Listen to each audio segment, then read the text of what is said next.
There goes my mic, maybe. Remember, can you hear me?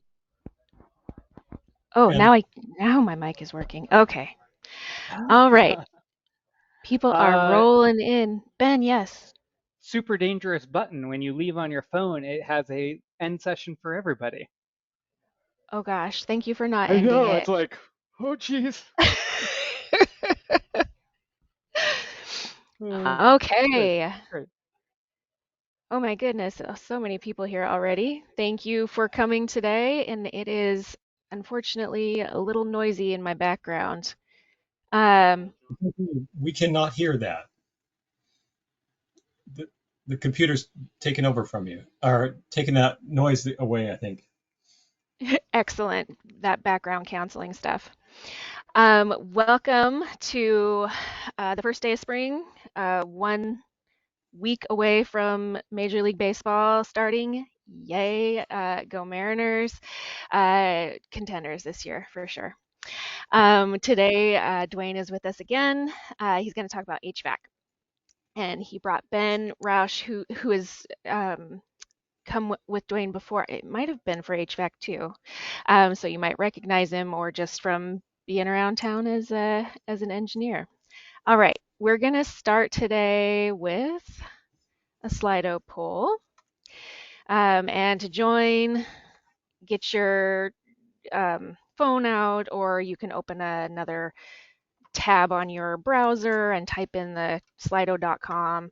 Um, and I'm going to actually advance to the next slide so I don't have to wait a whole lot. But all of this information will be on the next slides. Do not worry. And I forgot to say, as I often do, you think I'd be better at this by now. I'm Katie at the Lighting Design Lab, a group within Seattle City Light. All right, let's go to the next Um, slide. uh, Yes, Katie, one point. Are you going to record this? Okay. yes, yep. This is being recorded. You are all on mute for the duration, however. We did find out that there's these little React icons that you can click so we can see you thumbs upping, thumbs downing. Please don't do that one.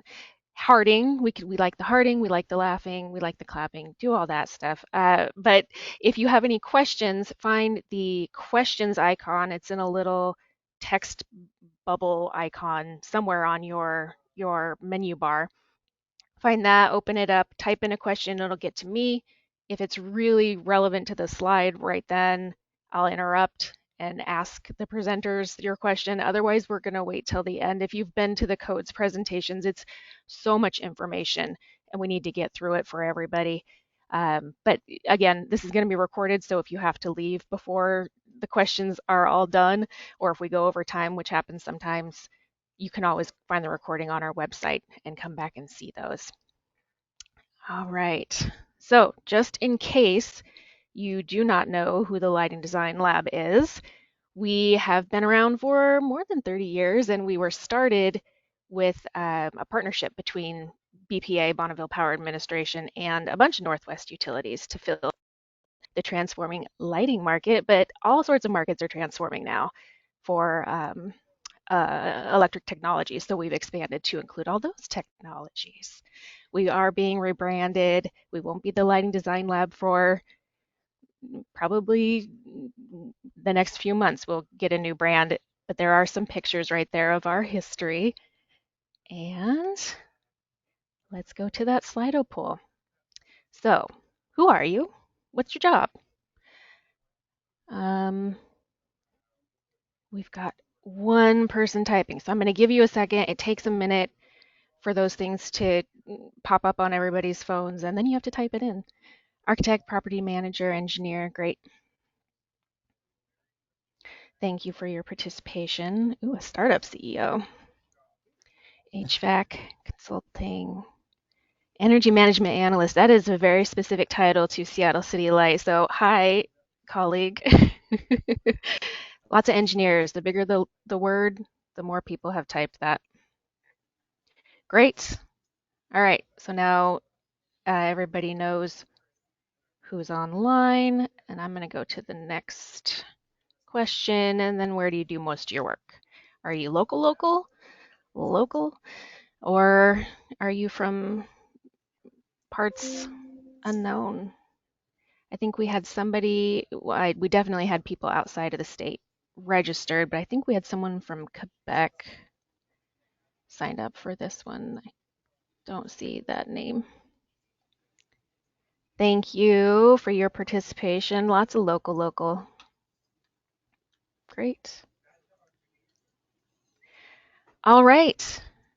And then my last slide is just a reminder. We've got water heating and alterations coming up with Duane on April 17th and May 15th.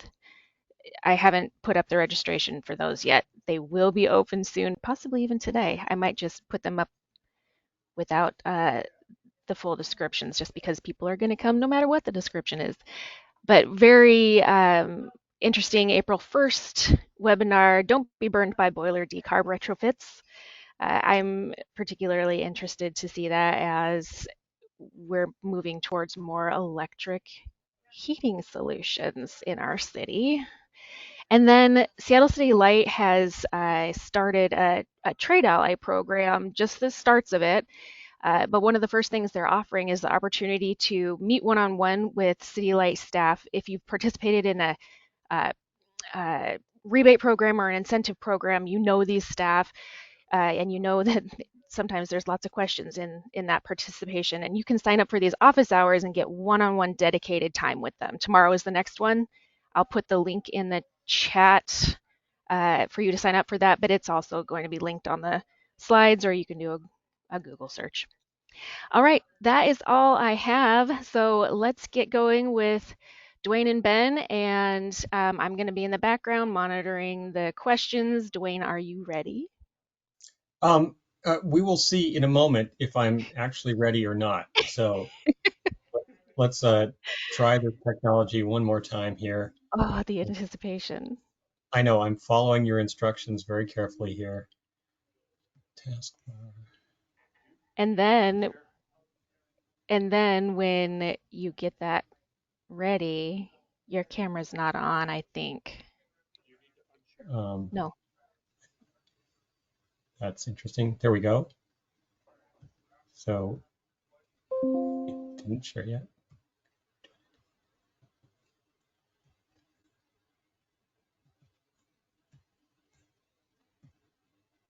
How does that look? It's coming up. Oh, Robert's got it. Good. Okay, looks good. Okay. So welcome everybody. We got a lot to go through here, so I'm going to talk fast and we'll have time for questions after. So the first order of business is to just introduce today's special guest, Ben Roush. And Ben, why don't you say a word in your own defense here? Hey, everybody. I was looking, I actually know a whole lot of people on the call. Ben Roush, I'm a whole bunch of things around energy and energy codes and modeling and auditing and all sorts of stuff. The most important line on here is the one at the bottom. I really am a code nerd. I love the incentive structure of code and what it's pushing for. So looking forward to talking today. So you got me beat on the number of letters after your name. I feel kind of shamed here. I got made fun of at a conference because I fell off the name tag. Oh, I know it's tough. People who've seen my presentations for the last few years kind of know this slide. We're in a unique position in Washington State and in Seattle in that instead of having to argue about whether to move forwards every time, we have legislation in place that says, no, you're going to actually make this happen. Let's go. And so we've got ambitious legislated targets, and our job is to figure out the smartest way to do about that. And you've maybe also seen my basic four principles, the highest priority things to get going. And we got two of them today that to try to look at decarbonization, especially in the framework of our existing legal landscape, and especially efficient use of electricity. You know, once we're onto that clean electricity, we can't waste it because it's a limited supply for us. For code officials and design teams, I think, you know, the 256-page energy code is daunting, but if you could get the stuff on that top 10 list and on the left there, and then on the other side, if you're doing any of those special occupancies, get one more significant thing for that, you would have a bang up building. So get clear about what is most important. This is my interpretation of what's most important there, but let's make sure the big stuff gets handled first. Ben. Yeah. So we are primarily going to talk about prescriptive path and total building performance path, C407, energy modeling, call it what you will. There is a Seattle target performance path and a outcome-based energy budget appendix. That budget hasn't been adopted much of anywhere. That's why you get a red X. And we're not really going to focus on those because not many people have done them. So as we discuss this, we're going to do that. Let's go next slide. To do that, we're going to need a common vocabulary. There are a lot of engineers on the call, so I'm going to do this real fast. But heat pumps, the ability to move heat from one place to the other, that diagram over there on the right, basically it moves the heat around instead of creating it from scratch, where creating it from scratch is more like your electric tea kettle, where you're burning something or burning electrons to make that heat. Yeah, heat pumps just moving heat around. It's got a coefficient of performance. Our slides might be auto-forwarding. It's got a coefficient of performance that is like 3.5 to 4 times better than a resistance heater. Next slide. Form factors, bunch of different examples. Here's little ones like individual room or apartment or basis, and then bigger ones. Next slide. Some more efficient versions of the same thing, VRF systems, things like that. Let's go to the next slide. I like to call this slide your grandma's heat pump. So your grandma's heat pump had a capacity limitation that would really drop off and couldn't operate to low temperature, and you'd need emergency heat, supplemental heat, electric resistance, that 100%, not 300% efficient heat. Let's go to the next slide. Not your grandma's heat pump. Modern heat pumps don't have this problem. Even for Spokane, even the coldest places in Washington, heat pumps are still operating and doing great. They can operate down to -15, -20 degrees. And this is due to improvements in compressor technology. So we're doing inverter-driven compressors, fancy way of seeing DC, battery-like power, and the ability to overdrive those compressors and do some fanciness in their internals. They can now operate down to low temps without backup heat. So heat pumps are pretty viable in most scenarios. And this includes defrost cycles? It does. So when you're doing air to water heat pumps in particular have this excitement where you've got a pretty, like if it's cold and also humid in particular, you have a defrost cycle, so you need heat generated from the other modules to help drop ice off of a coil of one of them. So that might mean that you need like an extra module of an air to water heat pump, or you need an electric boiler for that intermission where it's defrosting. So there is some real design specific to particularly air to water heat pumps that you got to get in with your product reps for you engineers or you building owners. You got to get into that with your design engineer to make sure you're actually meeting your requirements and don't have a wildly fluctuating loop temperature. But all surmountable, just got to know. And then cost effectiveness, we got to talk about this. So buildings where all the priorities line up, the building owns and occupies the building owner owns and occupies the building, and they get all the money that they saved from not burning gas over time, and it's great. And there's plenty of scenarios where a owner leases to a tenant and the tenant pays energy, and there isn't a lot of reason for that to align because the owner doesn't really care how much energy is used because somebody else is paying for it. And in those cases, you got to have a minimum bar, and that's what the energy codes are all about. So everything we talk about here is a minimum bar. You can, of course, go beyond it. One note about, I know we're the HVAC webinar, but one note about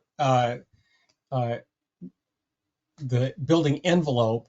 is that PTAC units and the PTHPs uh, have a U value that's kind of similar to single pane glass, and so in the Seattle code and now also in the Washington State code, we've got an assigned default U value of 0.5. None of the manufacturers have ever challenged that because I think they're actually worse.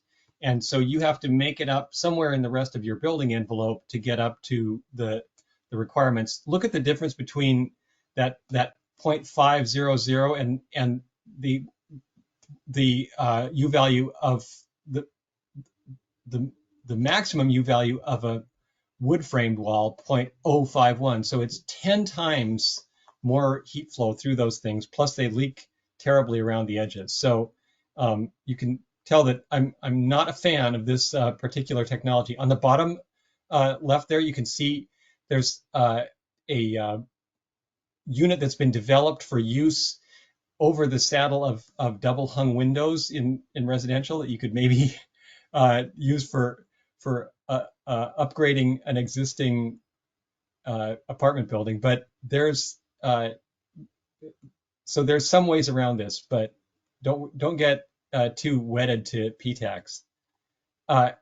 Just wanted to say that this is a much less complicated diagram than any of you who've seen previous iterations of this, because it was decided kind of late in the code process for Seattle that we were not going to have a more complicated setup. But just note that starting on the left there, you can see that Washington's 2018 code editions were allowed more heat flow, higher U factors, and then the state took those on for this current 2021 code. So now we're the same because the state met a more stringent standard. And so same thing when we're going to the high performance glazing alternative, we're also both doing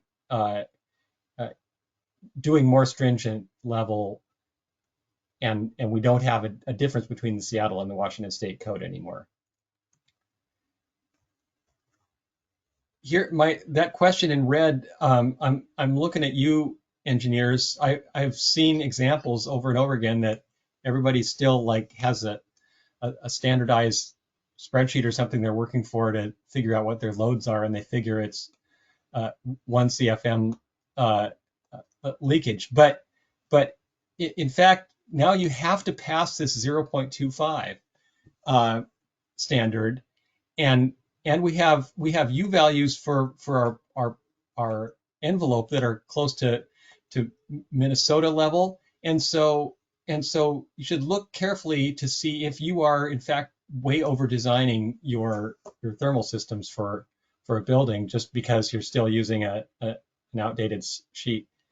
Can I say something on this? Yeah. That's tested at 50 pascals. No. Which is this is not 75.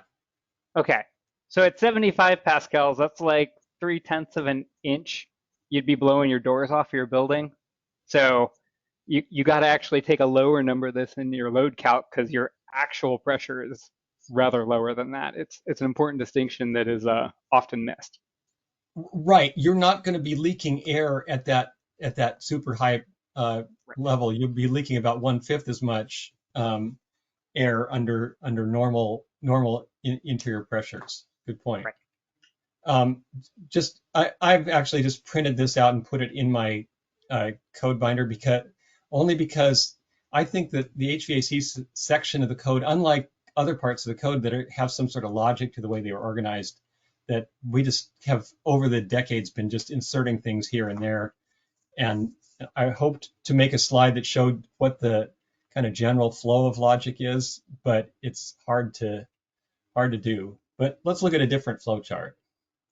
Yeah, I am in agreement. If you know the back history going back to 2009, you know why it's numbered like this, but that's not a reasonable thing for most people to keep in their head. So we made a flow chart. This is like there's a pretty easy thing. The prescriptive path has a bunch of different ifs and therefores around occupancies. So are you an A, B, E, or M occupancy or not? Do you have dedicated outside air systems? Do you trigger TSPR or not? And we'll talk a little bit about what those acronyms mean in a bit. I put them down in the corner for folks who don't converse regularly in code. But those can hook you up. And even if you're in existing buildings, we'll talk about a little bit how you get hooked back into C403 and it hooks you back into TSPR or DOAS some of the time. Again, outcome-based energy codes, except for Seattle, not really a thing. But it's like an energy guarantee. You will hit this target or else. It's a big deal. And then building performance path we're going to talk about at length. But know that there's a bunch of like if therefores about the code that you got to know very specific building factors like size, occupancy, how the occupancy weights if it's two of them, to really answer the question of what do I need to do. So to Duane's point, how is it organized? Well, it also is I can't tell you your exact answer without asking you 3 more questions. Oh, you're an engineer, so the answer is always we depend. do love that. Yes. All right. I got a next slide. Is a lot of words, but the big takeaway is the mechanical efficiencies are mostly unchanged except some part loads. And there's some clarifications in there that were really useful. C407, the energy modeling portion gets a really big overhaul we'll talk about. And TSPR expanded its occupancy a little bit, and we will talk in the existing building chapters why that's a big deal if you trigger TSPR after you know what it is more from the next chapters. All right. Just a bit about data centers. The thing to know is that we're referencing the 2022 version of 90.4 for your data center cooling, and that is a cleaned up version of the previous one, and therefore we don't have to put in the state modifications that we had before. Yeah. So it's interesting because data centers, we historically have used power usage effectiveness, PUE, metric. And this breaks out that metric into multiple components. And for energy code, we only really worry about HVAC and electrical. So it includes climate zone. It's basically like a whole other code alternate compliance path, but only for data centers that meet these very specific requirements. So mind yourself there. TSPR, this did not change much for the current code. It will, again, for the next code as we're going away from its current carbon emissions basis. But for now, it's still there. You've got to look at your whole building. You still have to do all of the section C403 work, but this is a backstop, the way that Washington State uses this to ensure that your overall HVAC design is at least as efficient as what we, in developing this code, judge to be a pretty good system for each building type. Note that there's this online calculation tool from PNNL. I've heard from a number of engineers now that it's after you've run it a couple times, it is maybe a 4 or 5 hour process as opposed to a 4 or 5 day process for doing full energy modeling. But you're gonna prove, and I've heard that people have had to enlarge their duct sizes or go to a more efficient fan system or something to get within that threshold for TSPR, so that it does seem to be making designs more efficient. But prior to this, we just had that laundry list of different elements, and if you made each one efficient enough, even if they went together badly, it was still considered acceptable. That we've put in a table, by the way, that shows how many, a little more clearly, which ones are included and which ones are excluded from TSPR requirement. Ben? I You got loved that you included medical office this time, like you had to spell it out. It was great. right. And there's a whole range of what people call medical office, but let's talk about TSPR. Uh, we've gotten built many of these at this point. It's common for new buildings that meet those occupancies. It's also existing buildings that meet those occupancies. And honestly, it almost always passes. As Duane points out, sometimes there's some minor tweaks we need to do in order to design to get it down in a new building. But it pushes you, it doesn't require, but it pushes you towards heat pump, even if you're using a gas exception. And we're going to talk about that in a minute. Don't worry. And there's a good reason for that. But honestly, we have built these in as short as 3 hours, and we have taken as long as the 5 or 6 hours Duane's talking about. It's very, very fast once you get to know the interface. So it's energy modeling light. It still proves out some of your design and forces you into some good practice. In existing buildings, it can get you in a little bit of, I want to replace my mechanical, but I can't just replace it with another gas unit. Let's go to the next one. So Duane mentioned that CO2 is going to be going away, but the reason it matters if you push to heat pumps, that blue line on the bottom is heat pumps for carbon emissions. So carbon emissions over time, as we head for a zero, where we are a future where we're zero carbon on any electric source that we pick, not just Seattle City Light. Your heat pump rides that curve down, but it already starts well above every other choice you could make. All right.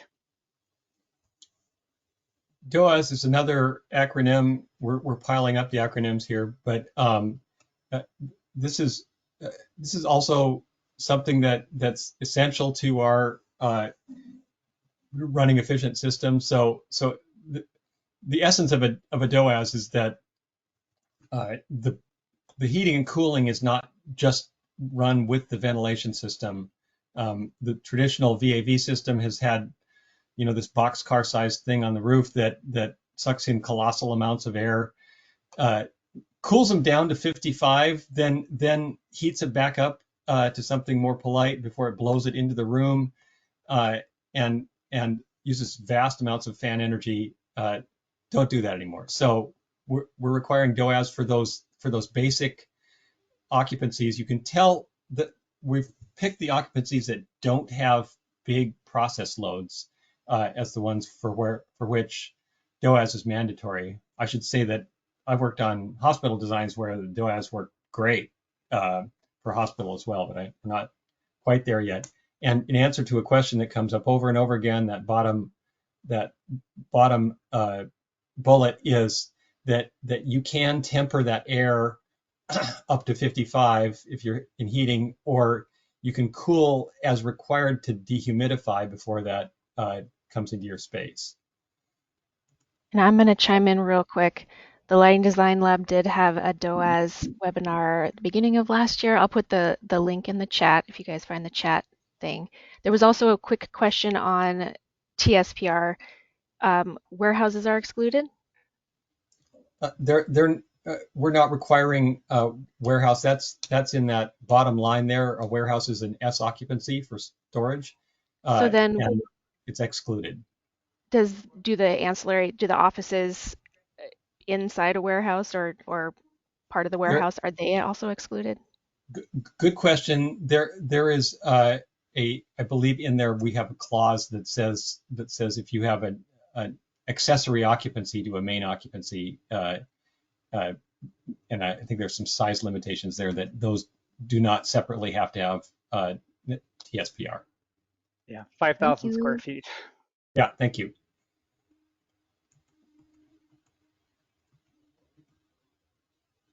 All right, special occupancies. Duane asked me this one. So this is on the 21 code cycle, we added a few assembly occupancies, like what's listed on the slide.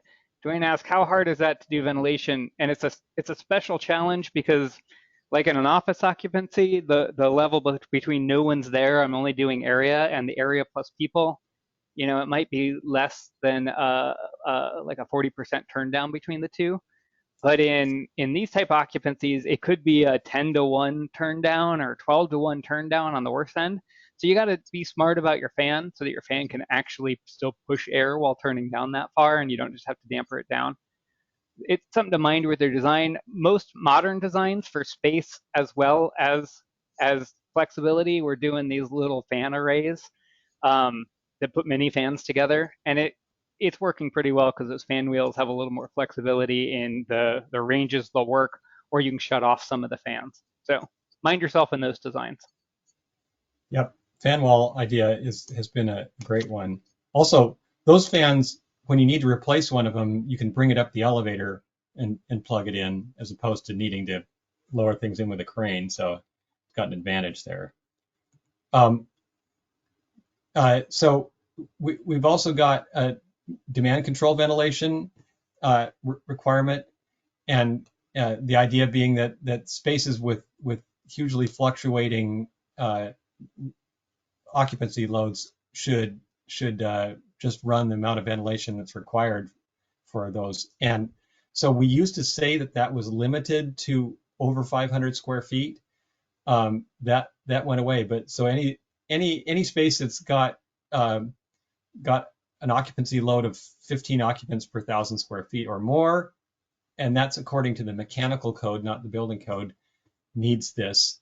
And so by lowering, it had been higher. By lowering it to 15, it included retail sales floors, which I like because of the contrast between your basic Macy's basement level in December versus that same space in February.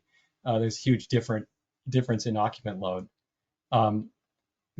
There are some good exceptions there. If you're in a dining room that's actually all that air in the dining room is being used for the makeup air for the kitchen next to it, that can get you out of it. And there are a couple others that are considered important as well. You can, if you're doing either of those, please take a look at it. You can get small enough you're not required there. So you're required to do economizer with the DOAS if that cooling equipment is either it's on the roof, or outdoors someplace, or it's in a room that is immediately adjacent to an exterior wall. The idea being that it's really hard to do economizer if there's a chiller somewhere that is deep in the basement or something and has no exterior wall access. All right, a few years ago, we did a bunch of series of presentations that were whatever topic demystified, and it cracked me up. So this is my little nod and a little mockery of that. So dedicated outside air systems. Duane already actually showed a pretty good diagram of one of these. A normal conventional system would do VAV. So you take your return air path from the conditioned space, you plug in outside air, and you run it all through the coil again. Let's do the next slide. All DOAS is requiring that you separate dedicated outside air in a traditional sense is just separating outside air and separating indoor heating and conditioning, heating and cooling conditioning, and running two separate pathways. For Washington and Seattle, let's go to the next slide. There is a requirement that we have heat recovery in almost all cases. So DOAS gets the way that the HVAC industry uses it and the way that Seattle and Washington State Code use it have this subtle but important distinction about energy recovery or heat recovery in the outdoor air unit, where basically you're throwing that heat overboard and you could be using it to good purpose by way of energy recovery units. Go ahead to the next slide. Yeah, and engineers from out of state will think that a DOAS is one of those gray metal boxes that you put on the roof, right? Right. It's 100% outside air unit would be another word for traditional DOAS. Right. So they take a bunch of form factors, but I wanted to show the technology. So the orange circle in the middle of the one on the left is an energy recovery wheel. It spins from the exhaust stream to the supply stream, and it goes around and around in circles. There is very, very modest air leakage. and that is well below what is allowable by the ventilation standard from ASHRAE 62.1. But if you really, really have a problem, you can look at the version on the right. That's an energy recovery core that doesn't actually air exchange between the two cores at all. So you can even use these if you get the right technology. You can even use them as something as hazardous as lab exhaust meets that same lab supply. You probably don't want to mix the office air and the lab air together, but there's a lot of technology there that can, in some cases, those can only do heat recovery. They don't have humidity component, latent component is what mechanical engineers call that. Let's go to the next slide. So Uh-oh. I know this is a psychrometric chart. So I'm sorry to the mechanical engineers on the phone, but like the first time I saw one of these was the first month of my career. They don't even give you this in college because it's such a good way to like cheat on your engineering. So basically humidity is up and down and heat is left to right. So a heat recovery unit, the version on the left is heating and the version on the right is cooling. Basically you work to the middle, and if it's 50% effectiveness, what I'm showing, effectiveness, is how these heat recovery cores are rated. So it's basically how far from inside to outside temperature do you get, either on wet bulb temperature or dry bulb temperature. So heat recovery only, you can only go left, right. You can't go up and down in humidity. So that shows you 50% effectiveness. It's important to say some manufacturers, this is a used to, give efficiency. And efficiency has no basis in what's actually happening in the real world. You can't calculate from efficiency to unless you get deep into your heat exchanger equations. So effectiveness is the right answer. That's how the code does it. Let's do the next one. Before we go to the next one, what of your practice, what's the best effectiveness that you've been able to come up with? High 80s%, and you get that by putting in a very large core with relatively low airflow. So you've got a core that's really picking up most of the heat and moving around to the other side of the exchanger. And it is worth saying, in the winter, you're gaining heat from your exhaust air stream to your incoming, your outside air. In the summer, you're losing heat. You're actually getting like free cooling from that same exchanger core. And there's a handful of hours a year that it's not actually effective, but it's like 20 hours a year where it's not really doing much. All right, so this is the enthalpy version, the energy recovery version. It can do temperature and humidity. So you got your winter version on the left. Again, you end up in the middle. This is a 50% effectiveness, and your cooling on the right. And what's neat is you actually get free dehumidification in the summer. What you were paying your cooling coil to do by way of energy, you now get free dehumidification. In the winter, you get free humidification. So if you're humidifying in your air handler, well, you just got some of it back. You don't have to work so hard. So energy recovery is really neat when you can use it, when you don't have contamination, cross airstream concerns. It's a fantastic technology. All right. Okay. Our by far our biggest building type for the last many years has been multifamily. Starting in, I think it's been 2 codes ago now, nationally as well as state in Seattle, you had to get balanced ventilation to your apartment dwelling units, and that was because they finally realized, after decades of allowing trickle vents and bathroom exhaust fans to count for ventilation, that even in buildings of modest height, the upper units, when it was really cold out, were actually just taking their air from inside the elevator shaft and blowing it out through their trickle vents. It was also a little peculiar to do air barrier testing and then pull the little inserts out and have permanently open slots. This also, the trickle vent thing worked badly for days with wildfire smoke, because those are usually hot days, and you couldn't get any ventilation in unless you were willing to take the smoke with it. So with all that, you got to have mechanical ventilation that brings fresh air into each habitable space, and you've got to have reasonable heat recovery. Seattle has bumped that heat recovery up to 67% because that was pretty commonly available. And this is sensible heat recovery. We have a little boxed note in the Seattle code that says how you can get to sensible heat recovery effectiveness based on the HVI publication that we link there. I've shown an illustration there of a little unit that could go, an individual one that could go in an apartment. That means that maintenance has to come in twice a year to change the filter if they actually are on top of it. You could do units on the roof, but that would require shaft space. Even though the amount of ventilating air for apartments is really small, it's still a shaft on a 10-story building serving a whole row would be some substantial leasable space. I know at least a couple firms that put a heat recovery ventilator on either end of the corridor on each floor, and use those to provide the ventilation. So different ways to handle it. I do want to say the box you were showing is the size a little bit bigger than a carry-on for a single apartment.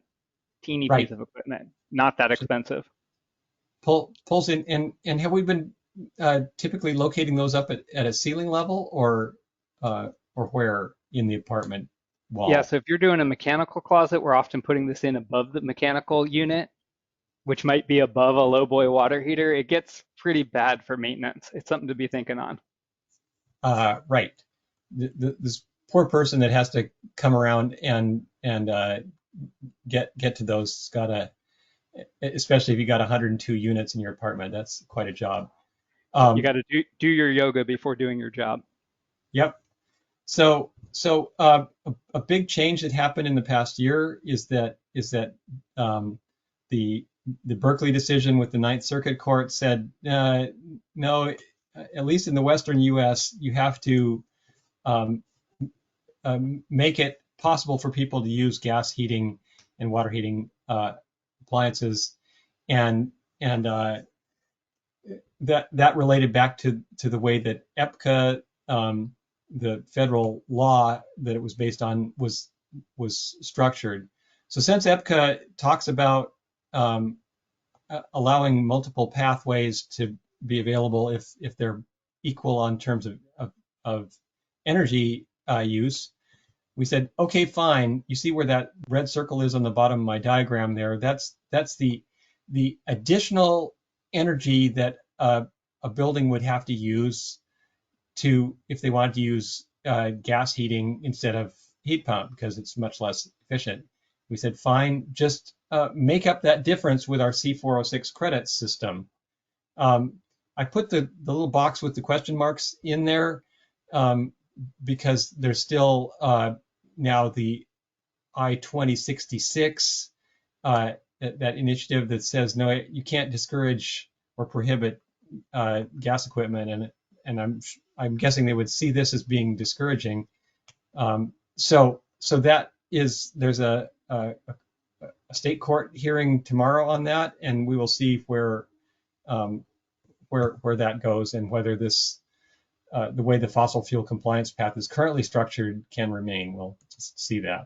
It turns out there's a lot of credits you have to get because the heating and water heating are huge portions of our building energy use, and dramatically less efficient if you go with gas or with electric resistance. So looking at the red circle, the B, you'd have to get 101 additional credits just to do the space heating using gas or electric resistance.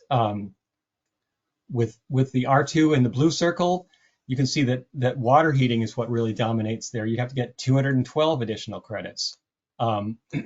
Very, very big deal. But you would have and we've already had a project that went through and really wanted to do this, and we said, okay, go for it. They got credits because they just desperately wanted to use that particular kind of heater. You can see my question mark box is still on this, but for the moment, the Washington State and Seattle codes require that space heating be heat pump, or else you use that fossil fuel compliance path. And this is basically Washington State took almost the exact Seattle amendment and put it into state code this time around. I show some exceptions right here, like the big one being what I have in bold there, that an individual dwelling unit could have 750 watts of electric resistance heating. But there's a whole raft of other exceptions. They're mostly in the two categories of very small system, very small bits of energy use. You have to occasionally run a pasteurization cycle on your you have or things where there needed to be some additional heating or cooling power available for extreme weather conditions. It's worth saying Seattle added to that list in their version. Make sure to read them side by side. Yeah. Yeah, so I put a question mark on my slide too, following Duane's example, because we don't know. You might actually be able to use gas systems, but airside systems, hey, look, it's almost the exact same slide I showed you up top. Heat pumps are all different sorts of form factors. They're not hard to fit into projects. In some ways, particularly for remodels, like there are some heat pump versions that are more effective than trying to run a 4-pipe fan coil based, old school, or a water source heat pump loop. Some of what used to be the most flexible around retrofit. Carry on. That was little equipment. The next slide. Yeah, there you go. This is large equipment. Heat pump chillers. You can also get water-to-water chillers that now have high lift, so you can create heating water while making your cooling water, or get free heat basically, or alternately think of it as getting heat while getting free cooling, as long as you got a use for both. It's wildly effective.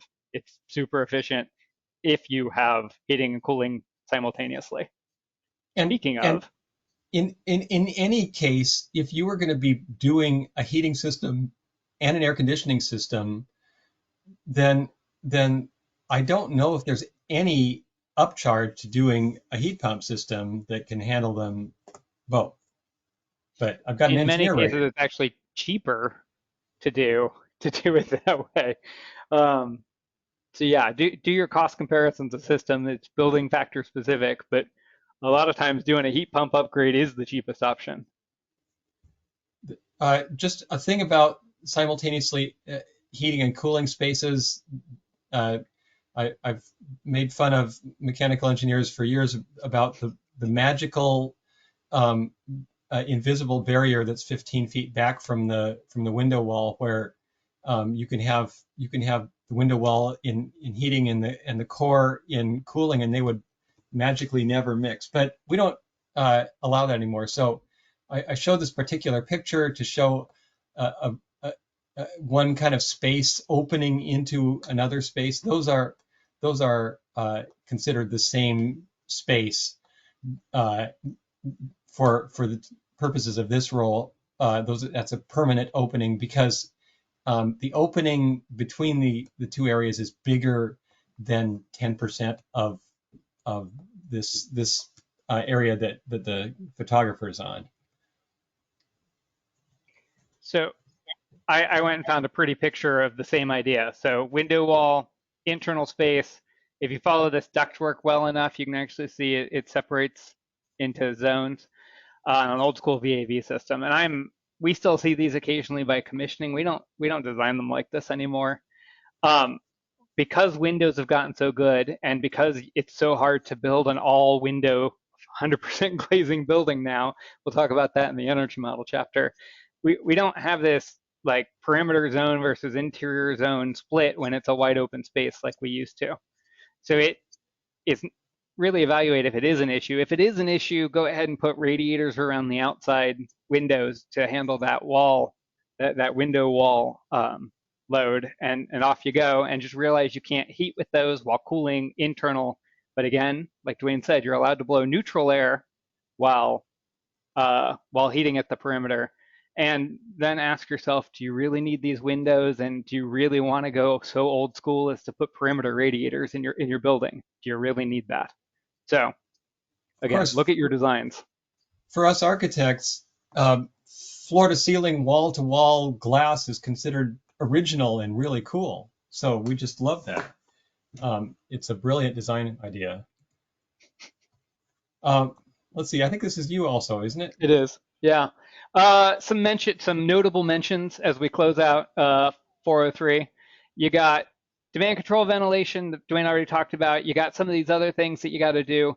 Really get into C403.7. It's sort of a catch-all of ventilation and exhaust, and there's some things in there that really catch particularly people who are not working regularly in Washington out. And that's like building isolation dampers over 25,000 square feet, some specific energy recovery around labs and kitchen hoods. You can't energy recover, but there's some requirements. Let's do the next tab that has kitchen hoods. So there are now minimum exhaust flow rates. So just because whoever says your flow rate is small enough or is smaller than that, it doesn't count. For actual grease entrainment for indoor air quality issues. So I actually like this table to be able to point at and say, no, we really need it to meet that. It's made it easier as a designer. Okay, we got various kinds of flavors of heat recovery, and the basic philosophy here is you've already created heat and you need it someplace else, or you can use it someplace else in the building. You don't just throw it away into the atmosphere, you reuse it. So something big, if you've got condenser heat,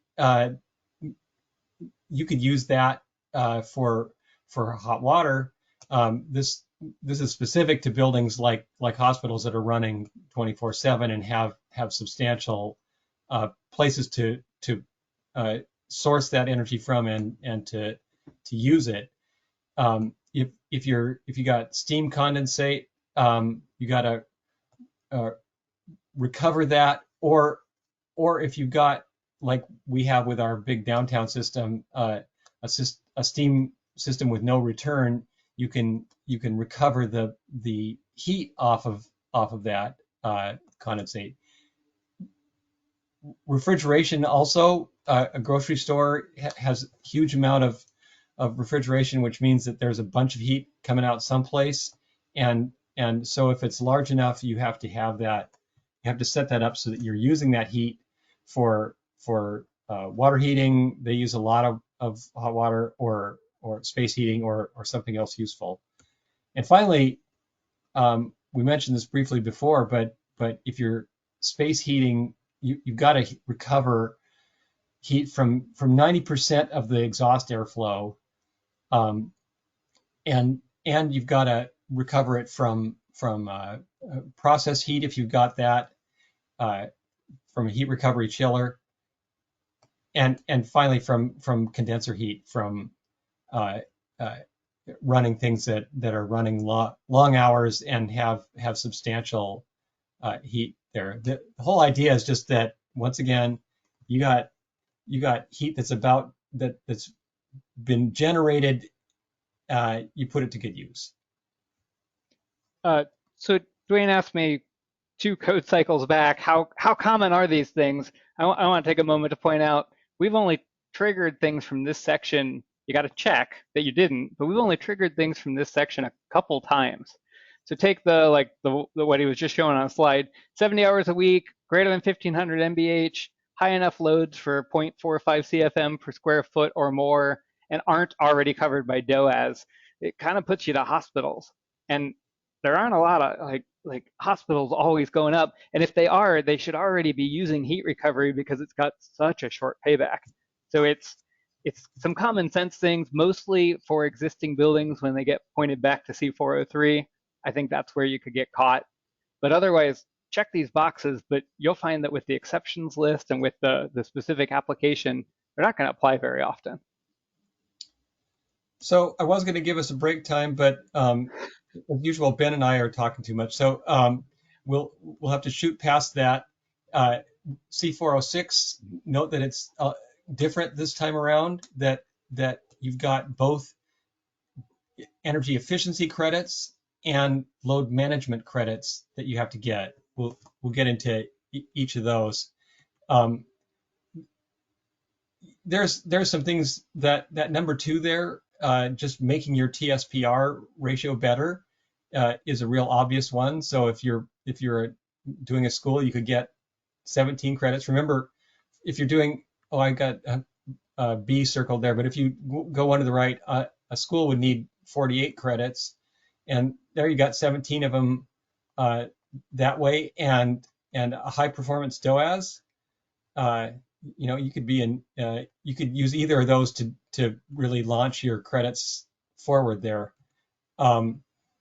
There's an example. You could just do it 5% above code to get that 17 credits, or make it 10, 20% higher and get progressively more credits if you wanted to get super efficient HVAC system. Load management is just, we're starting to look ahead towards taking stress off the grid as we're moving more and more stuff onto City Light and PSE and other electric grids. There's a couple of them. Remember, once again, that you're required to get 27 credits for office, or to the right you can see 15 for a school. There you got 19 if you had a phase change material cooling storage, or if you did their load management thing, you could get 23 and get your credits.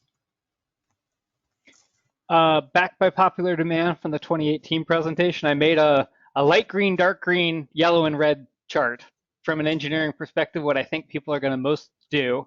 I do want to say a thing on TSPR. It's great. You can get, like Duane said, 17 for E, but you can actually get 20% more than that if your TSPR is modestly better. So it gets you a lot of points towards your total. I'm not going to go down each of these. If you want to screenshot this, we'll give you a moment. I do want to say a thing about low flow residential shower heads. I've got a low flow shower head in my house, and not everybody's willing to live with that, and developers are very rarely likely to say yes. So if you looked at my 2018 version of this, I actually had red boxes all over. There's a lot less red boxes, like ones that I'm pretty sure owners aren't going to say yes to, than there were in the last one, which was good news. A lot of these are both viable, feasible, and add up to an awful lot of points. So many points. But it's project specific. You really got to make sure you do this. And if you start at your 90% design trying to meet these, forget it. You're too late. You need to be pulling out this chart way back at the beginning of CDs, or even at your design development phase, to figure out how are you going to meet this. What are your extra points? Treat it a little bit like you must hit a specific lead rating. You must hit these points. I want to say the ones in yellow, those are maybes, and the reduced air leakage, it's tested after the fact. So what do you do if you don't meet that additional leakage rate? How does that work? And then efficient elevator equipment is yellow because I have asked, and I cannot get an elevator rep to actually give me that information. If anybody has elevator reps who are doing it, send me an email after. I want to know more. Sounds good. And yeah, we do have people coming in and saying, oh, we missed our air leakage thing. But when you've got teams that have been, it's the same design team and the same construction team that's been doing a similar building type over and over again, they can get pretty good at this. And they've been taking advantage of the air leakage, because once they've done a good job of air leakage, then that's kind of just free for them. You should just know that where you're doing buildings with multiple tenants, like office or retail, that if the shell and core has achieved these credits, they also apply to the tenant space when the tenant space is connected up to that same system. And we're happy to also, that last bullet point, from the time that you get your certificate of occupancy for the shell and core building, for that next 18 months, you can still use the code edition that the base building was designed on. Yeah, so how hard is this? I appreciate knowing I've got an 18-month exact window. That's an owner discussion about if you can actually get to TI build out by then. Um, the classic system I think of here as qualifying is VRF. You have tied yourself, or four pipe fan coils, either one. You have tied yourself into your central plant, and you can't really get higher efficiency. And you've really limited what you can get in the C406 points. But you get to take credit for them if they actually complied with C406 to get you points. So there is an additional thought you need to be doing for this. Again, back at DD, so that you're doing it before you get into your nearly final design, have to change a bunch of stuff. But you should have a pathway. The only one I think of where most equipment is installed after the fact, labs would be a good one. So if you're doing lab occupancies, maybe you've got a bunch of C406 points that you can qualify for, and didn't really matter what the base building did. But generally, you better have this figured out as a design team of the core and shell, or you have shot your owner in the foot and their tenants in the foot in the long run. So just one note, in Seattle, you can't get those C406 credits for fossil fuel equipment for the HVAC or for water heating. Now we're into energy modeling, and we use the ASHRAE Appendix G method. For some reason, the performance rating method, which is its actual name, never really caught on. It's just called Appendix G typically, but we're switching it over to site energy use and not energy cost, and we have our own list of mandatory measures that's different from theirs. Seattle is more stringent than the Washington Code for the target you have to hit by 10% just for multifamily and hotel. And for site energy, there's these two flavors of it that you have to both hit. The one that doesn't include solar on your roof or any unregulated loads is the one you have to hit. I have a rather dim view of the other one where you're supposed to add all your unregulated loads, because it didn't define what those loads are, and it seemed like any designer would be able to just make them work for whatever is most convenient for them. But the one on the left is definitely the building performance factor you want to go for. Have to unmute. So energy models, we do need to say this. It's like throwing darts. It's like 5 to 10%. You're doing really, really well in the energy modeling world. So use all this with a grain of salt. Let's go to the next slide. So like Duane said, regulated site energy and total site energy. So we've had three projects in the 2021 code cycle so far. Duane, we should be on the next slide. The one with all the words. There it is. We've had three so far because it is really, really, really hard to do this. The energy modeling path takes a long time. You still have to use the U factor times the area of everything. You still have a margin for that. So you don't get just like, I'll buy my glass building with really good mechanical systems, doesn't work on its own anymore. And even if the three we did were all ILFI buildings, and they barely passed on the regulated site energy because I don't get to use solar. So on regulated site energy, and those were high process loads, kind of odd buildings with 24-hour operation. So there were some reasons that we were a squeaker on regulated site energy. But even if you're super high performance, even if you have gigantic solar arrays, you don't necessarily comply. So let's go to the next slide. How hard is this? It's really hard. And why would you do it if you still have to do your component performance, your UA trade-off path?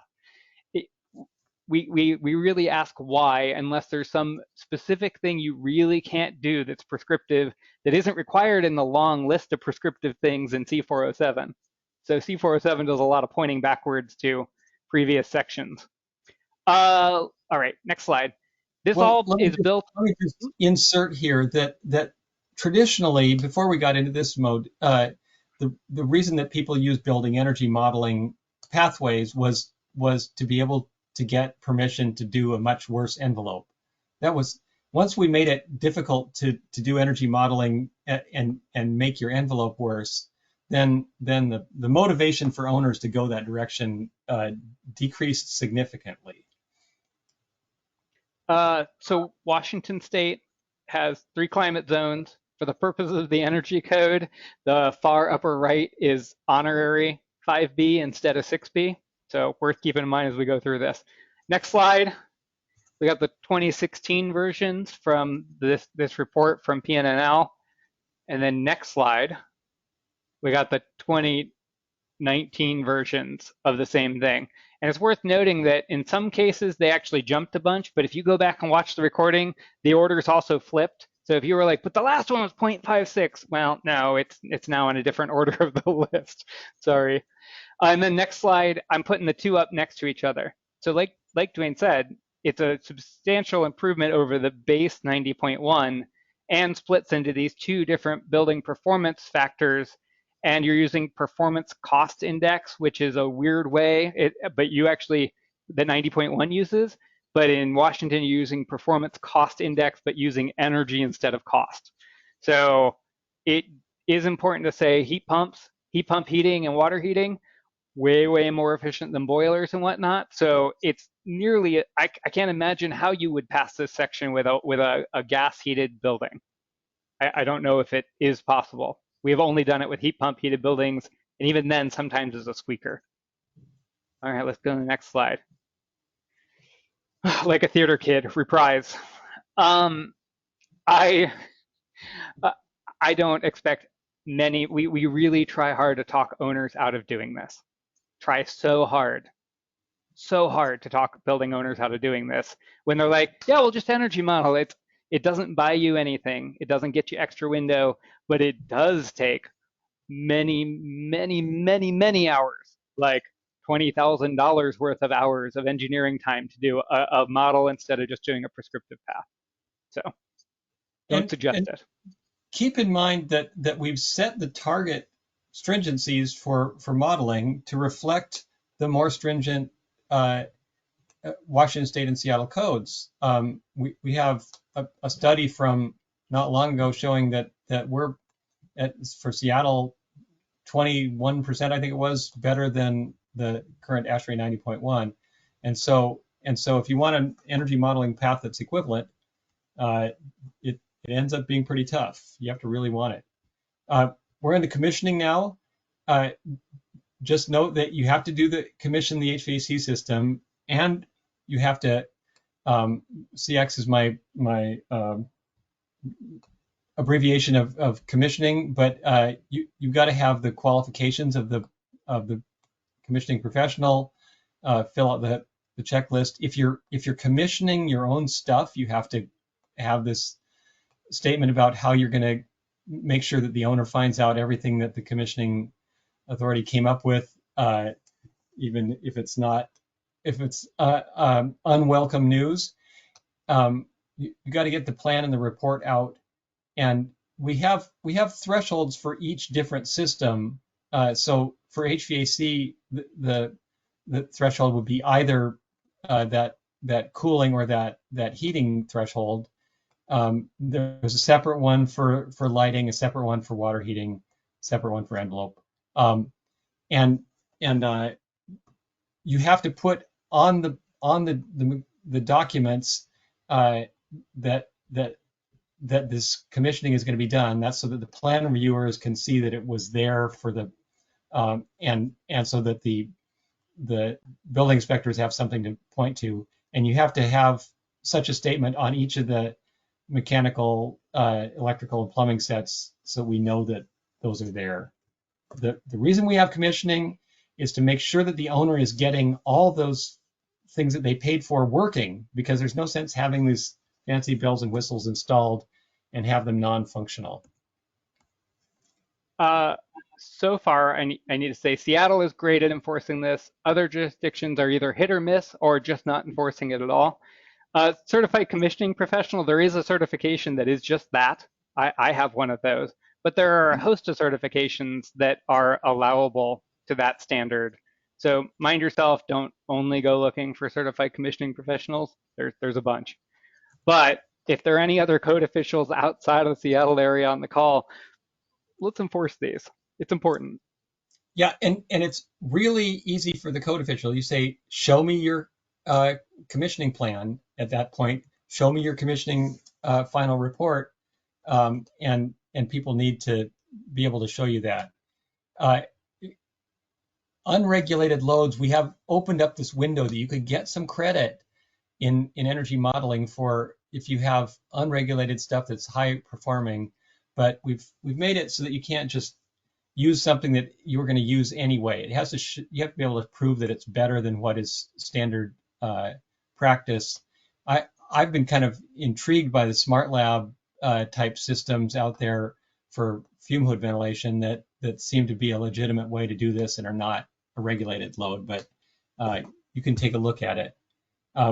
With metering, I keep saying I don't care about meters. I care about having that display that the building management could look at and see graphically in a glance if something is out of whack or running wrong. And you do need to add metering to replacement HVAC systems. You want to carefully figure out where you're going to how you're going to aggregate your loads so that you can reduce the number of meters required. So to that point, we on our commissioning portfolio see a bunch of these systems, and they aren't always intelligently laid out. So you're required to sub-meter by system type, and in some cases by large HVAC equipment. So those need meters, but you don't have to have a meter on every single circuit. There's no requirement for that. If you're smart about putting all your lighting panels on one very large, one part, you could meter all of your lighting together instead of having a meter for every panel everywhere in the building. So there are ways to be intelligent that might cost a little bit more for how you lay out your electrical riser, but save you a tremendous amount of money in your metering. The meters are great for commissioning. They're amazing for everything should be off. Why is the lighting panel reading out at 2 in the morning? It's amazing. It's some things that I might never catch as a commissioning professional you're getting in that meter data. And you can also see the building go out of tune over time. So if you got 3 years into operation and start looking at, well, this year's got really high bills. Why does it have high? Oh, it's the lighting system. Great. Easy going. All right, let me see if I can motor through my alterations section here. The basic idea is that if it's there and it hasn't been touched and it was legal to start with, you can leave it alone. But you break it, you buy it.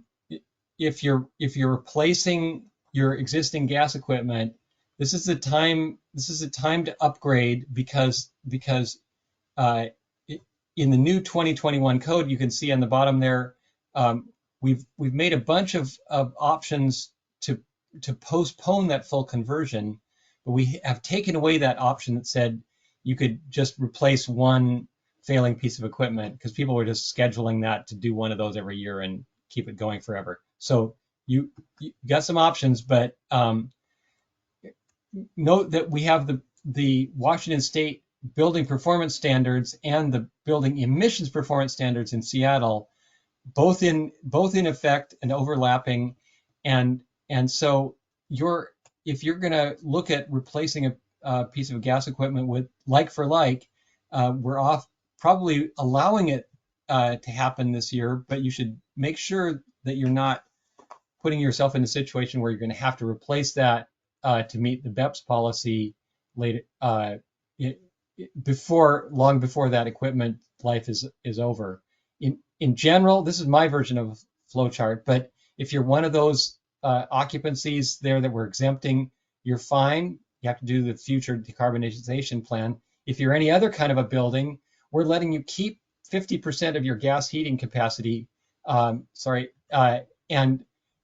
do that decarbonization plan. I think this one is funny because, as far as I can tell, given how engineers over-design systems, mostly if you maintain 50% of your gas heat and capacity and use heat pump for the other 50%, you'll never use that gas. You could also, if you want to replace everything like for like, you can still do that. but you'd have to post a bond that says within 4 years you would actually get up to that 50%. And that future decarbonization plan is just like it sounds. It's basically a fully engineered schematic design and cost estimate with some other specifics there you can see on the list. But you got to figure this out, and it costs like 1% of the cost of actually doing the full decarbonization. But this is how you're going to signal to the owner in the city one plausible plan for making it happen. It could cost a lot, and you should look at this carefully, but I've seen there's work that NEA has been doing on what they call their very high performance DOAS system, where they've been able to upgrade without actually increasing. They've been able to fully decarbonize and not increase their electrical loads on a dozen pilot project buildings. So there are ways to reduce costs, but you got to get creative and look at it early. This one, I just love those black dots on the bottom of this chart are the actual measured maximum hot water flow for a couple dozen apartment buildings there of different sizes. The red dots on the top represent how we've been designing for that flow for the last 50 or 60 years, and the blue dots in the middle are our new Appendix M that is still triple or quadruple what the actual maximum flow is. So you got to like start to get off of old habits and look at what's really needed, and you can save some big money. I don't think it's a problem that these building performance standards are going to run into problems, because if you look on the far right, that red oval is the target that we've set for the mid-rise office buildings. Their building performance standard, that's target EUI. But if you look at our best local examples, we've already got buildings that are in the teens or low 20s, and really we just needed to get to somewhere in the order of 22 to meet our 2030 targets. So I think we're in good shape there. You got two ways to do it, but basically if you decide not to do the upgrade now, you're going to have to do it later and pay for the whole thing over again. A little bit about cooling system alterations. You're going to have to, if you're adding cooling where it wasn't before, you have to either put in DOAS or an economizer in there, and economizer options are available in that table. We do have an exception. There's a rule that if you're changing space conditioning to add cooling in Seattle, that then you have to comply with the whole code. We'd consider it like a new building. But we do have this exception in there now that says that if you're taking out the existing heating system and replacing it with a heat pump, we're not going to call that a change in space conditioning. If you're this was a huge deal. Just want to say it. That's a huge deal compared to where Seattle normally came from. Right. It's wonderful. But here's something that might be considered less wonderful by building owners. And this we're saying, if you've got an air-cooled chiller and you're replacing it now, it's going to have to get replaced with a heat pump system that is going to serve as the first stage of heating. That is to the idea being that we for sure in those conditions already have sufficient electrical supply, but my engineer friends tell me that it's not just as simple as pulling out one widget and sticking in another. There's complexities involved there, but this is part of moving us towards decarbonization. All right. So in Seattle, when you added cooling, it used to just be you're in trouble. You got to upgrade your whole building. So this heat pump exception, I can't say how big of a deal it is. It allows existing buildings that really can't upgrade or have extreme difficulty doing their whole envelope to still add cooling, which we are needing more and more in Seattle, and provide heat pump heating. So yes, we're getting rid of gas. It checks a bunch of boxes. We're getting rid of gas in buildings. We're headed towards a decarbonized building. You don't have the BEPS concerns anymore because you substantially reduced your EUI, and you didn't improve your envelope. Although, if you did trigger TSPR, you may still have to do more, even if you're doing a heat pump. We've had existing buildings in the TSPR occupancies that still trigger some additional upgrade to get within your TSPR target. Interested to see what it looks like in the next version of the code when that target subtly changes. But right now, mind yourself, just like DOAS, just like your C406, be doing that TSPR early, particularly in existing buildings. Make sure you don't have more to do beyond your purview of your mechanical system change out. All right. If you're replacing your heating system in the Washington State Code, it's saying you can take an alternate compliance path from this table that I'll show you in a second, or you can use the fossil fuel compliance path. And then there's a bunch of exceptions, including that there's just a blanket allowance to replace anything with the same equipment type and capacity. So you can pull out your gas boiler and put in another one. In Washington State, Seattle's changed this so that you got to comply with the heat pump or one of its exceptions, or use this alternate compliance path.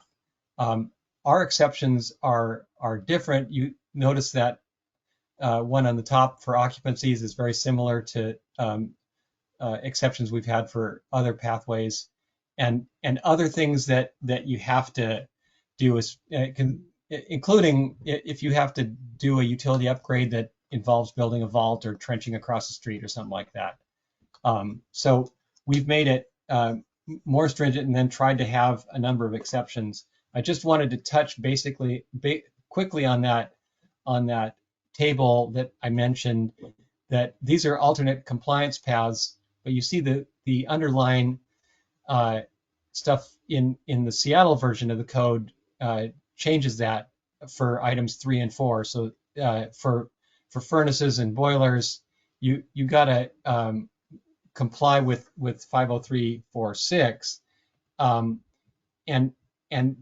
that's basically set up to say, says you got to get to heat pump or be one of those usual building types, or keep your half of your fuel and replace just the other half, or if you're a utility, an expensive utility upgrade, you can get out of that. So just be aware that that's really different between Washington State and Seattle. Finally, I wanted to mention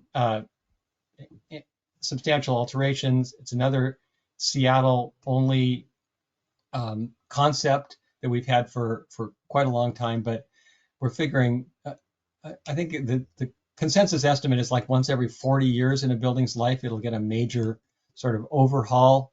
And that's the point at which we want to say, no, you got to bring not only the energy, but seismic and life safety things up to snuff. We're reviewing that in-house right now, and there might be some changes to subalts coming up soon. So when you trigger a change of occupancy or a substantial alteration, you're in a go talk to your code official sticky situation. And at least for substantial alterations, you have a required code submission, which is actually turned into an email most of the time. So if you're touching 2 or more systems, you should be at least triggering that conversation prior to submit, and it's supposed to be prior to submitting your documents. So use that, at least reach out, talk about it in advance, make sure you are or are not a substantial alteration. And if you are a substantial alteration, your building owner has some envelope upgrades they might not have been planning. It's got some bigger steps, and it's maybe the only time to touch that building for a long time. Yep, and we have made some interesting modifications for that in case you want to convert an existing office building to multifamily. One last thing I want to just mention, since it's come up as a question a number of times, is do we regulate industrial process loads? And the basic answer is no. And then there's this whole list of exceptions anything that we do have a specific code requirement for, um, then it is regulated. You can see those on the left. For HVAC, you see in the box on the right, there are a number of things that you're going to have to do anyway, even if you're part of a industrial or commercial process load. So just be aware that there's some things you have to look at. We don't say that we know how to run a furniture factory or refine oil or anything like that, but some of the systems within those buildings need to get some work. And Duane, the yeah, exact wording is space conditioning is not exempt. And so we have things all the time that are high data use, or high heat gain, but are space conditioning. You want to talk? well, space conditioning it is connected to human comfort, and so if you're conditioning spaces, and it's not just an industrial cooling requirement or something like that, then you still got to comply with all these rules and with the building insulation and everything else. You can't just ignore that because it is a factory of some kind. Yep. So you hate to hear it from me, but there's more to their life than energy efficiency. If we're doing this stuff right, then all those other human values that we have that we want to accentuate for our communities here, we can keep one eye on those and make sure that we're doing the best for both sides of that we possibly can. And with that, I think we're at the end, and we have some more presentation coming up from City Lights consultant, but here's where you can get your information coming up, and there's going to be an online survey when you exit. Is that correct, Katie? That is correct. Before we get to that part, City Light has a very cool new offering coming up. We've got John from Wildan. He's our implementer for this to give you a few minutes overview of that. I am aware that it's 11:28 and we said it ends at 11:30. If you can stay on, absolutely please do. If you need to jump, this is recorded, so you can come back to the website when I put it up. Give me a week. And watch this. So John, with that, I'm going to make you a presenter and we'll get your slide. And then after John's presentation, we will go through the Q&A, the questions that you guys are typing into me. So thank you very much for hanging out with us. Yeah, thanks, Katie, and also thanks, Duane and Ben. So I will purposely scoot through a couple of slides here, but what's important is to understand that there is a new program that Seattle City Light is introducing, maybe as soon as in the next few weeks. And it's called Energy Design Assistance. And you might be familiar with this. Wildan is a national energy services provider. We do a lot of things, but in this category, we are a national leader in managing and administrating these energy design assistance programs for utilities in over 24 states with about 50 utilities. And with Seattle City Light, we are basically launching this program. So we, let's see, this program will be a follow-on to the Build Smart program, which has been around with Seattle City Light for a while, and it provides a free energy modeling-based analysis of different energy efficiency options. And it's for new construction and major alteration projects. So the objectives are to drive low energy outcomes for buildings for projects that might not have pursued efficiency strategies, and also to help Washington realize its it's difficult and kind of high bar type decarbonization goals, and that also includes, of course, the city of Seattle. The With respect to HVAC, I'm not an engineer, so and I'm talking to a lot of engineers here, so I don't need to. The spin I want to put on it is that one of the key reasons why Willdan uses an energy modeling protocol when we try to evaluate and determine what an appropriate incentive is for a project. The reason that we use energy modeling is because it allows us or helps us to basically blend the HVAC complications and considerations in a holistic manner for the entire building, which then a simple way of saying it is that in a prescriptive list, 2 plus 2 equals 4. But when you're using energy modeling, 2 plus 2 might equal 4.5 or 4.75 because the interaction of HVAC with other things can have combined benefits. So we use energy modeling as our tool, and that allows us to capture that. This basically covers most of the commercial building types that you might imagine. This is for new construction projects, but it's also for existing properties going through like a gut rehab or substantial alterations, as it was described earlier. Of course, projects need to be served by Seattle City Light. I should also point out that this program works best for you and for your clients and for the utility if we collaborate during the design phase of, basically toward the end of schematic design or the beginning of detailed design. Why participate? Well, we will provide some custom energy modeling, and I'll just explain a little more about that in a few slides.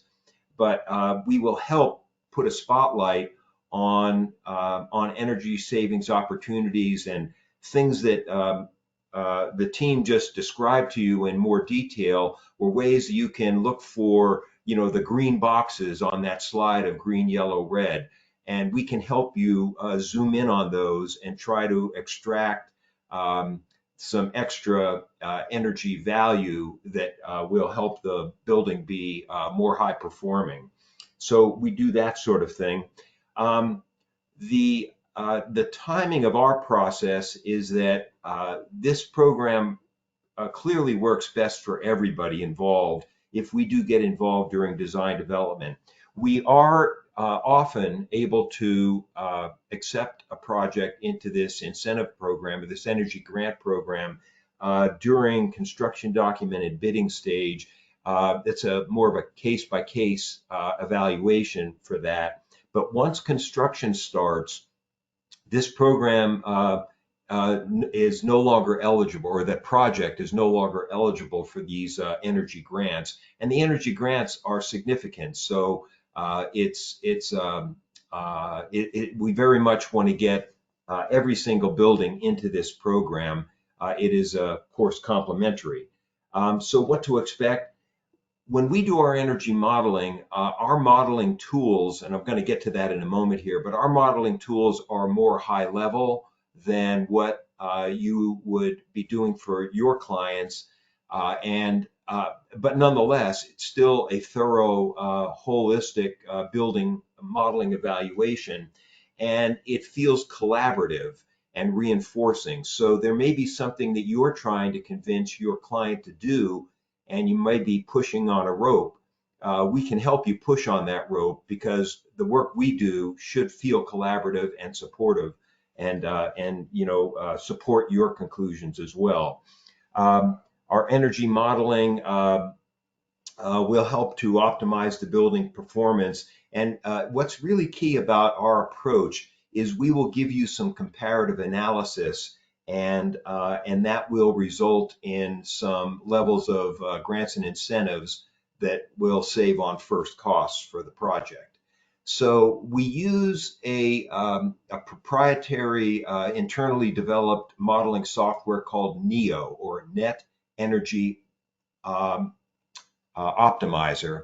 And when we present, because we've been doing this for over 30 years in a couple dozen states, because we've been doing it a long time, we've learned that a way to be able to present these results and get and quickly, without gobbling up a lot of people time, a way to help the design team kind of resolve around something is to present in 3 baskets of energy modeling results. And you can think, we call it bundle A, B, C, or 1, 2, 3, but you can also think of it as good, better, best. And good, the first bundle is usually what you've told us that the project is contemplating. So we'll model that. And then we will also discuss other things that we can model. And here's a key benefit of this program for your clients is that since there is no cost for the work that we do, all of our costs are paid by the ratepayer energy efficiency funds that we are authorized to help Seattle City Light deploy. Since you're not paying for the modeling that we do, you can lean on us to examine something that you think is important, but you don't want to spend client dollars to evaluate. And as a wild example, if the project was suitable for ground source heat pumps, we can run those numbers for you and show you what that all looks like. And you may not want to spend client dollars doing that, but you may want to be able to present that. So that's kind of how we do it. I'm almost at my last slide, and I'm trying to go fast here, but we also, because we have been able to refine and hone our process over a long period of time, we've been able to condense it to these 5 simple steps for us to be able to take a complicated project through this process. And we actually only need the help of the design team during the first 3 steps. So enrollment is a 5-minute thing. That's an online form to fill out, or sending me 3 or 4 pieces of information about the project, essentially the address and the size and shape. So enrollment is a 5-minute step. Then we have 2 important meetings that we schedule with the design team. The first is a 30-minute meeting. We call it here an intro meeting. And it's basically for us we will have already looked at your plan set, and our engineering team will be able to be very efficient in this first intro meeting to gather information that we don't already have. Maybe there's a lead goal or a net zero goal, or maybe there's financial constraints, or it's affordable housing, those kinds of things. With that information during that step 2 first meeting, we are able to go back and run our modeling. Takes 3 or 4 weeks, and we come back and we have a meeting that's typically about an hour to an hour and a half, and that is where we present those 3 bundles that we described, and it's a live charrette. So typically what we hear is, well, this project is committed to doing those 7 things, so let's make sure they stay in. But what happens if we do put that high performance glazing into the design, and then live in real time, our model will help you understand the impact on first costs, annual energy performance and spend, as well as the impact on the upfront incentive. And then we manage, at the end of that meeting, which is a heavy paperwork step, by the way, our company manages the paper flow on this program from beginning to end. So a lot of particularly prescriptive programs will place the paperwork burden on the design teams or the developer to fill out, worksheets and workbooks and things that are kind of like comm checks and so forth. That doesn't happen here. We manage the paper flow, and step 3 results in a healthy document that documents everything we talked about. We call it a bundle selection, if you will. And then And then at that point, unless the project needs us, we don't need to engage until almost construction complete. And then Wildan manages the verification protocol, and that allows us essentially to true up the document that we created in step 3 with the as-built results. And that means that usually there's some tweaking in it all. And so we'll get the numbers right during verification. We put that, that's another healthy paperwork step, but we put that into a document and share it with all parties. And that document at verification is what Seattle City Light needs to be able to cut a check back to the developer. And so that is essentially what I wanted to talk about.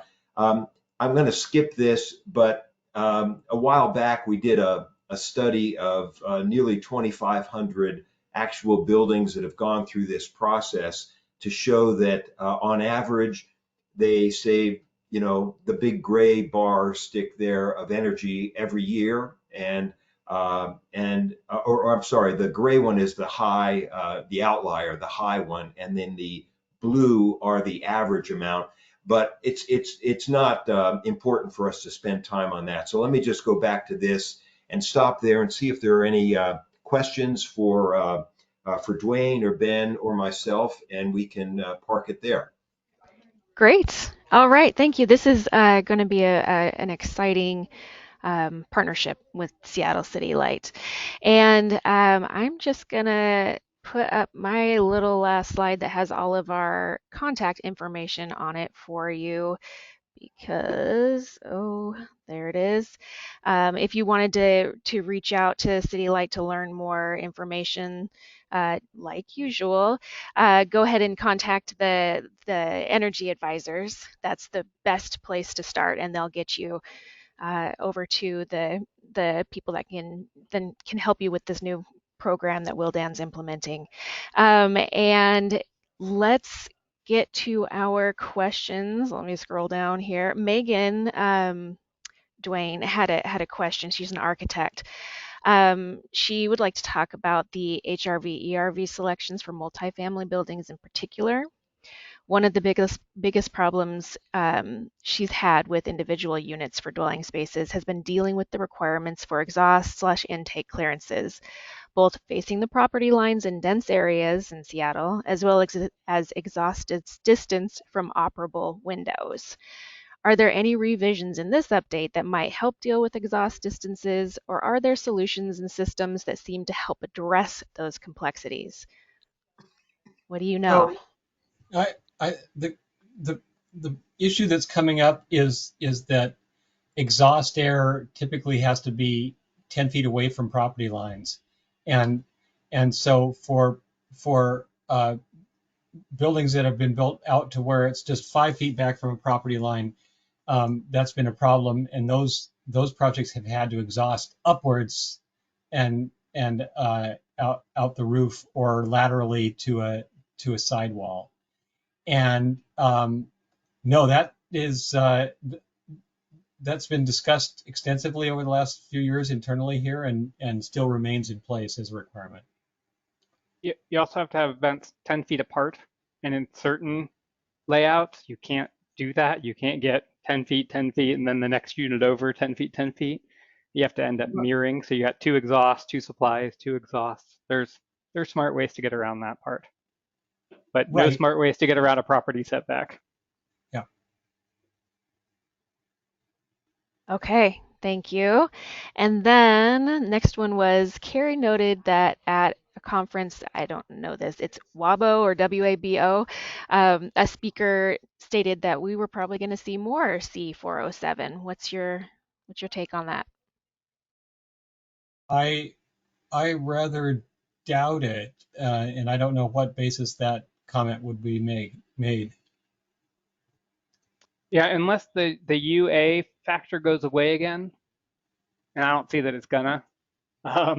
Unless that were to go away and you could start building all glass buildings again by way of C407, I still come back to but why?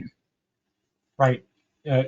We in the state code, you can you can, by using energy modeling, you can make your building envelope up to 20% worse than prescriptive code would allow.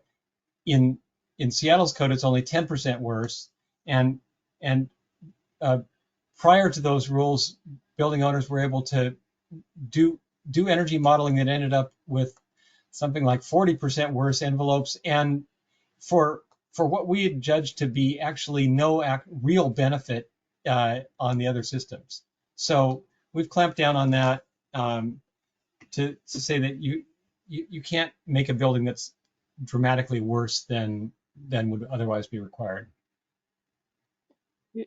One of the main changes is that you can use gas equipment, and your energy targets are still going to disincentivize that in C407. That's going to be much harder to meet with gas heated or water heating from gas or electric resistance than it is from a heat pump.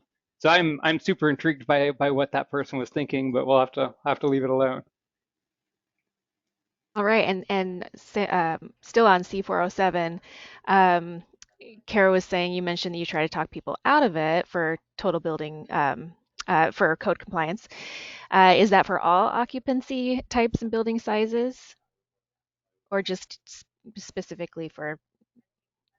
So unless there is something you absolutely cannot meet out of a prescriptive path, we really do try and talk every building out of this. Particularly small buildings committing to a C407 path, it is, honest to goodness, even for a small building, 60 to 80 hours of engineering time, and figure a regular energy modeling engineer runs about $150 an hour. It's a lot of money. And the review in the city is something like $300 an hour, right, for the review of the energy model itself. The question you have to ask is, since energy modeling for code compliance is used to make some systems worse than the building, and the balance is theoretically that you have other systems that make up for that, what is it that you're trying to make that's worse than code? And can you really, in the real world, make up for that? It's tough to do. All right, and then Charlie from OSE is on the call, and he wanted to note that on one of the slides you had mentioned, maybe you had put BEPS was for buildings with 50,000 square feet or higher, but it's actually 20, just so you know, so everybody knows. And then Katja had a question actually for Wildan. Wanted to know if you'd started working on projects that fall under the residential energy code, specifically garden style buildings. I think this program is just for commercial. I'm not sure actually. Well, it's not for single family homes or duplexes. So it's 4 or more units per building, I think, is our threshold for multifamily. But it is for multifamily and other mixed use and retail, commercial, office. It's for those kinds of uses. And I should say that at least within well, now in Washington State, generally, all multifamily has been moved into the commercial side of the code, except what I think was just referred to as garden style, what some people here call woody walk-ups. That would be those low-rise apartment buildings where all the apartments are accessed from exterior walkways instead of interior corridors. So those would fall in, and those, John, would end up following the residential side of the energy code. Pretty rare in Seattle, but we see them in outlying areas. And to commercial energy modelers, the residential code is just weird. We've done a few, and we've said we don't want to do that anymore. All right. And then looks like the last one for now is, can you elaborate on the air-cooled chiller replacement requirement? You want to start, Duane? Well, I could start. This is actually probably better for you to start, Ben, because you're an actual engineer. Whereas okay. So if this is Seattle, right? This is only Seattle, or this is all? Yep. This is not Washington, right? It's Seattle. Right. I am remembering that right. So if you replace a chiller, an air-cooled chiller, so an air source chiller, you're gonna replace it with a heat pump, And this gets into some technical complexity like Duane hinted at. So if you've got a cooling loop that's only cooling, it's not connected to heating coils, it's not really made to do heating, then you have to figure out how to connect the heat rejection side of your chiller into the heating loop. So a heat recovery chiller has many form factors. In some cases, you can put it in and it's got two pipes, just like a chiller, and you can actually reject heat out of that when you're in heating mode, or reject cooling out of those same two pipes, and you can do a changeover system if you got like a water source heat pump loop. Pretty straightforward. If you've got, in most cases, you'd have a cooling tower there. Maybe that's a bad example. But if you've got a regular 4-pipe system, there are plenty of 4-pipe water or air-cooled heat pumps. So they're basically heat pump chillers that have a cold side and a hot side and an air condenser sitting there. So they can reject to the hot loop side, they reject to the cold loop side, and the technical complexity there is that you usually can't meet very hot water. So if you had like an old school boiler loop running around 180, your heat pump chiller is not going to make 180 and 45 degrees at the same time. Can't do it. So there's some ways around that and there's some ways to work through it, but mind yourself, make sure you know what you're doing. One thing to note there is that the whole reason for this is that the heat pump, instead of only providing cooling like the chiller did, would now be required to be the first stage of heating. So you're if that's on the roof and your old boiler's in the basement, you've got a long length of pipe to hook them together to make sure everything is controlled, so that you're going to start from the moderate weather, which is most of the weather we have in Seattle. You would be doing all your heating with the heat pump, and the existing probably gas system would kick in when it was extremely cold and you couldn't heat with that 120 or 130 degree loop water. Another thing to say about like what Duane is describing is like free heat, basically. So your chiller would typically just be throwing that heat outside saying, get rid of it. And instead you're putting it into your heating loop as your first stage of heat. So it's, I mean, air quote free, because you still got to run that piping and buy the slightly more expensive chiller.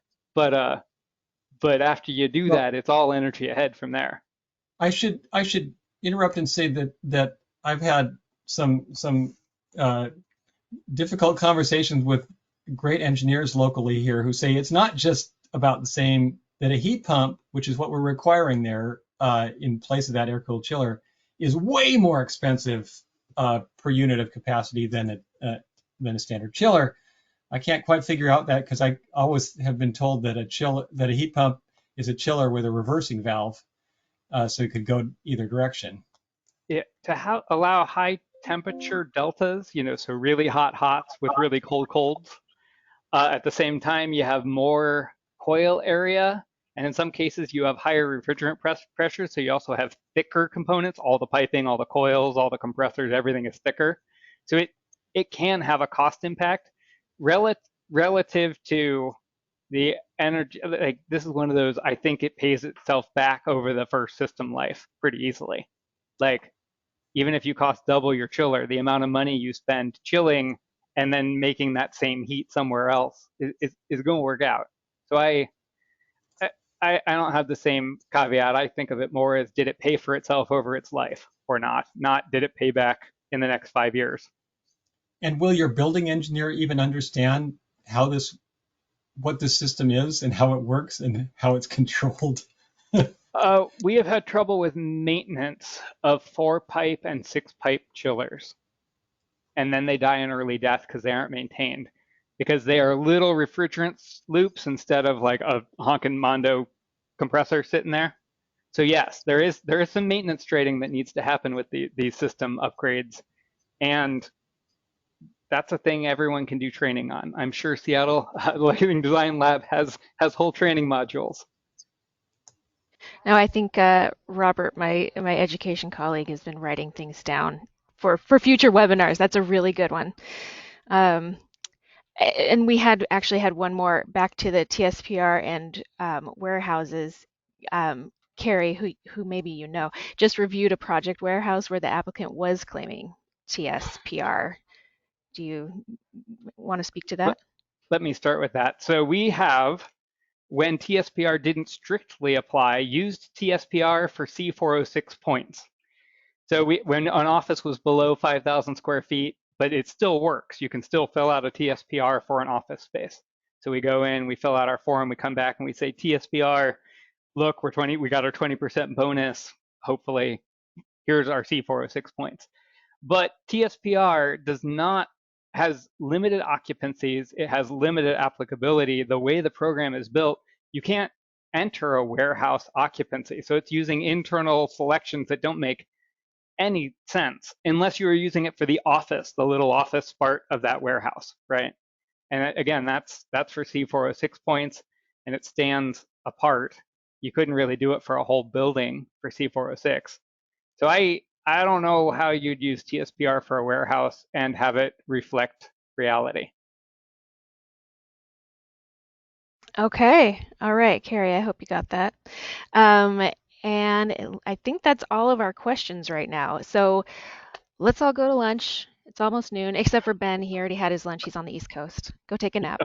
All right. Thank you, everybody, for joining us today, and we will see you next time. Have a good afternoon. Thank you.